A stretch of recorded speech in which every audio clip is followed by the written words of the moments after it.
Halo teman-teman, selamat datang di Tekor Indonesia bersama saya Ismail Jakaria dan oke. Ada Molly juga. Oke.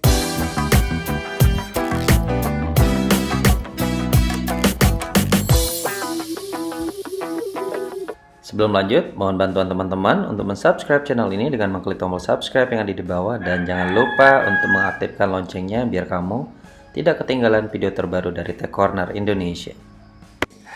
Ya, setelah 8 bulan, akhirnya saya mengganti daily driver saya dari Huawei P40 Pro ke iPhone 11 Pro Max. Diam. Oke. Nah, jadi ada 3 alasan teman-teman kenapa saya akhirnya memutuskan untuk mengganti daily driver saya dari Huawei P40 Pro yang dirilis di 2020 ke sini ya, ke iPhone 11 Pro Max. Oke, yang pertama adalah absennya Google Mobile Services. Awalnya sih saya itu merasa tidak ada masalah ya sebenarnya dengan absennya GMS, apalagi semua aplikasi yang saya butuhkan itu tetap bisa dipasang. Jadi selama 8 bulan terakhir ya semua sebenarnya berjalan biasa aja ya. Tetapi absennya Google Mobile Services ya lama-lama mengganggu juga ya teman-teman. Terutama ketika harus ngupdate aplikasi ya. Saya tuh kayak mendadak jadi kayak orang Indonesia kebanyakan gitu ya, yang malas ribet. Maunya yang praktis banget, jadi tinggal buka Play Store, lalu tekan update dan udah tinggal tunggu beres ya, prosesnya selesai gitu. Nah, bedanya kemudian dengan Huawei ini adalah ya kita harus menginstal aplikasi pihak ketiga ya, atau kayaknya ala-ala Play Store yang disediakan oleh pihak ketiga, dan terus kita ngupdate secara manual ya. Jadi satu-satu gitu. Dan ya update-nya pun kayak kayak kita pasang ulang gitu ya. Nah, alasan kedua adalah soal ekosistem. Jadi ya kalau dipikir sebenarnya untuk kerja itu saya lebih banyak menggunakan ekosistem dari Apple. Misalnya yang pertama saya pakai sehari-hari untuk ngetik, untuk editing, untuk yang lain itu dengan MacBook ya, dan kadang juga harus diganti dengan iPad gitu. Sehingga meskipun tetap bisa gitu ya, namun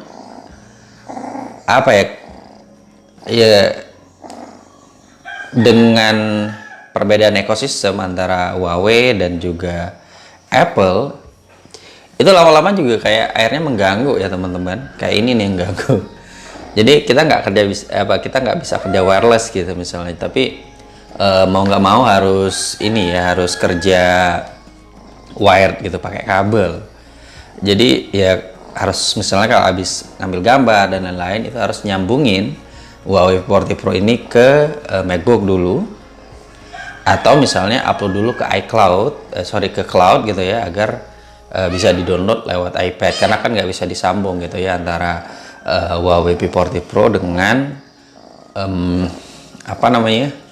iPad seperti itu. Nah, tentu itu nggak akan terjadi kalau misalnya saya pakai ekosistem Huawei. Misalnya saya pakai MacBook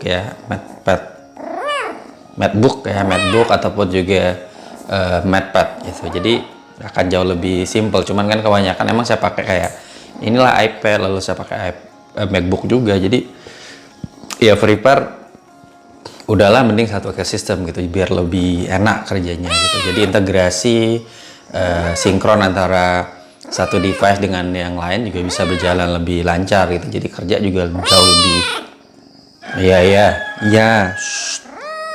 berisik.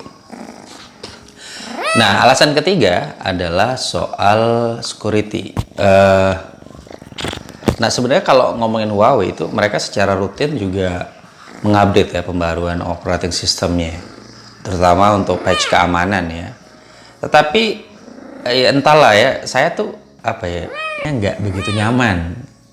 Nah, beda kalau kita misalnya menggunakan iOS kayak gini itu jauh lebih, entahlah, mungkin lebih ke personal. Ini lebih personal sih sebenarnya, jauh lebih ngerasa aman ya. Mungkin teman-teman juga ngerasa seperti itu, bisa komen ya. Dan kalau subscribe juga jauh lebih bagus. Iya, oke. Sabar, sabar. Makan habis ini. Nah, apalagi sekarang ya, di tengah makin mudahnya kebocoran data pribadi misalnya, lalu soal tracking aktivitas gitu. Karena misalnya saya lagi ngobrol sama temen aja, terus soal barang tertentu, pas ketika buka marketplace tertentu, itu udah barangnya nongol gitu, jadi rekomendasi. Jadi kayak ya udahlah gitu, kayak nggak ada apa ya, nggak ada rahasia lah gitu, seolah-olah gitu. Jadi bener-bener di tracking gitu seluruh aktivitas kita. Ya gue bukan ini ya, saya bukan artis ya, bukan selebriti juga yang kemudian harus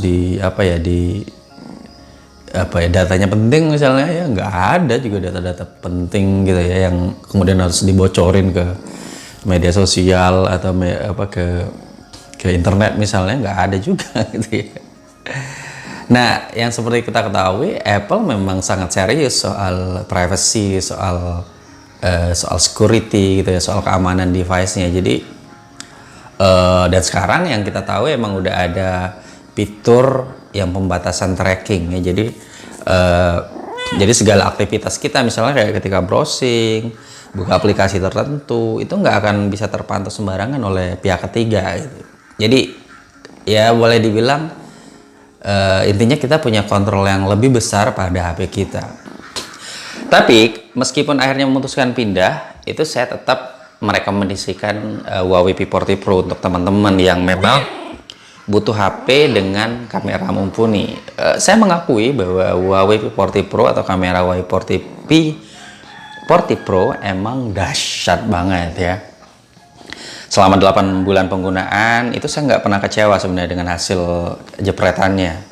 Jadi bahkan nih beberapa kali foto dari Huawei atau foto yang saya jepret dengan Huawei P40 Pro ini bisa dipakai di tempat saya kerja ya. Bahkan ini dipakai untuk halaman 1.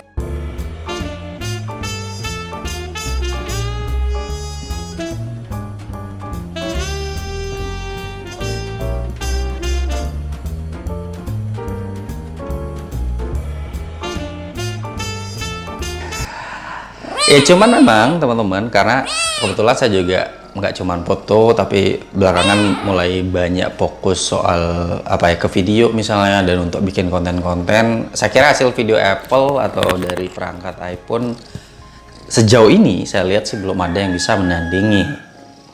Jadi ya udahlah gitu, pilihannya jatuh ke sini ya, ke 11 Pro Max. Sebenarnya pasti ada yang nanya nih, kenapa nggak 12 Pro Max aja? Kan jauh lebih baru gitu, jauh lebih punya kamera yang mumpuni. Pengen sih sebenarnya, tapi ya udahlah, nanti saya bahas di video berikutnya saja. Oke, thank you for watching. Kalau suka video ini jangan lupa buat like, kalau enggak juga enggak apa-apa. Dan pastinya kalau kamu mau dukung channel ini, subscribe channel ini, tinggal klik aja ya tombol subscribe di bawah. Yo, sabar.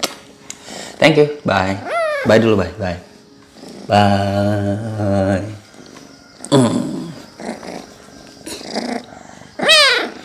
Oke, foto. Siap? Siap. Belum? Oke, ya. Oke, siap? Ganti gaya, ya. Ganti gaya lagi. Ya, oke. Mantap, Molly. Oke, Molly. Iya, sudah, oke. Dah.